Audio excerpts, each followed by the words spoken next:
Welcome. Today I would like to show how you can change icon style in OPPO smartphone. So firstly, in order to do that, you will need to open Settings.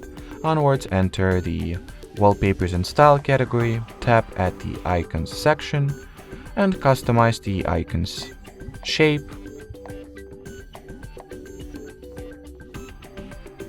foreground,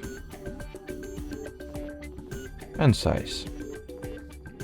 Then you can make it so that the app icons will match the wallpaper colors, and decide if you would like for the app names to be visible or not.